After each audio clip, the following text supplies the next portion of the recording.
ಜೋಶಿ ಒಂದು ಆರೋಪ ಮಾಡಿರೋದು ಫೇಕ್ ಎನ್ಕೌಂಟರ್ಗೆ ಪೊಲೀಸ್ ಪ್ಲಾನ್ ಮಾಡಿದ್ರು. ಒಂದ್ ವೇಳೆ ಅವತ್ತು ಮಾಧ್ಯಮದ ರಾತ್ರಿ ಆ ಗಾಡಿಗಳ ಜೊತೆ ಇರಲಿಲ್ಲ ಅಂದ್ರೆ ಎನ್ಕೌಂಟರ್ ಮಾಡೇ ಬಿಡ್ತಿದ್ರು. ಅವತ್ತು ಪೊಲೀಸರಿಗೆ ಅವಕಾಶ ಸಿಕ್ಕಿಲ್ಲ ಅಷ್ಟೇ ಅಂತ ಈಗ ಆರೋಪ ಮಾಡಿದ್ರು ಪ್ರಹ್ಲಾದ್ ಜೋಶಿ ಅವರು.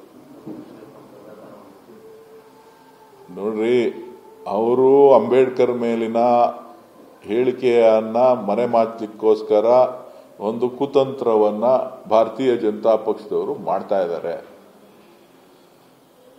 ಅದನ್ನ ನೀವು ಬಹಳ ಚೆನ್ನಾಗಿ ನೀವು ತೋರಿಸ್ತಾ ಇದ್ದೀರಿ ಮಾಧ್ಯಮದ ಸ್ನೇಹಿತರುಗಳು.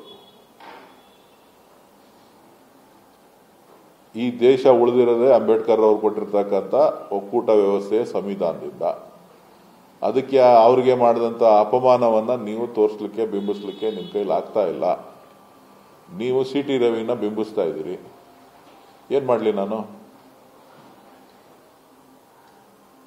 ಏನ್ ಮಾಡ್ಲಿ? ನಿಮಗೆ ಉಬ್ಬಿದ ರಕ್ತನಾಳ ಅಂದ್ರೆ ವೆರಿಕೋಸ್ ವೇನ್ಸ್ ಸಮಸ್ಯೆ ಇದ್ದಲ್ಲಿ ಫ್ರೀ ಡಾಪ್ಲರ್ ಸ್ಕ್ಯಾನಿಂಗ್ ಗಾಗಿ ಹಿಂದೆ ಭೇಟಿ ಕೊಡಿ ಏವಿಸ್ ಆಸ್ಪತ್ರೆಗೆ. ಮೌಲ್ಯಗಳು, ನೈತಿಕ ಪ್ರಶ್ನೆ ನಿಮ್ಮೇಲೂ ಮುಂದಿನ ದಿನಗಳಲ್ಲಿ ಬರುತ್ತೆ.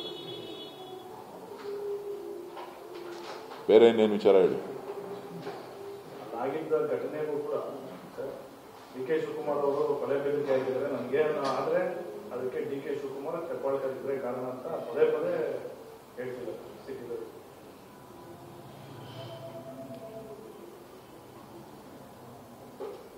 CT ರವಿಯವರು ಬಹಳ ಕೆಲವೆಲ್ಲ ವಿಚಾರಗಳಲ್ಲಿ ಪ್ರಚಲಿತರು.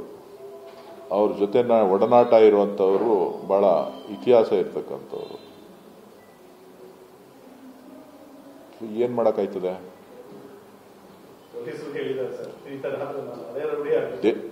ಡೆಲ್ಲಿ ಇದೆಯಲ್ರಿ, ಡೆಲ್ಲಿ ಸಪೋರ್ಟ್ ತಗೊಂಡು SPG ಕವರೇಜ್ ಕೊಡೋದಕ್ಕೆ ಹೇಳ್ಬಿಡಿ. ಏನ್ ತಲೆ ಯಾಕೆ ಎಷ್ಟು ಗೊತ್ತಿದೆ?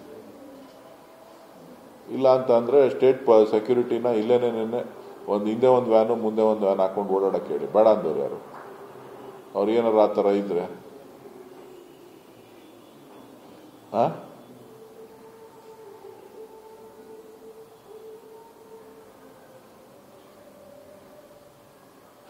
ಸ್ಟೇಟ್ ಪೊಲೀಸ್ ಅವ್ರ ಮೇಲೆ ನಂಬಿಕೆ ಇಲ್ಲ ಅಲ್ವಾ?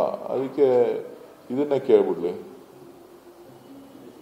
SPG ಲೈನ್ ಅಪ್ ರಾಷ್ಟ್ರೀಯ ನಾಯಕರಲ್ವಾ ಅವರು? ಕೇಳಲಿ, ಕೊಡ್ತಾರೆ. ಓಡಾಡ್ಲಿ, ಯಾರು ಬೇಡ ಅಂತಾರೆ?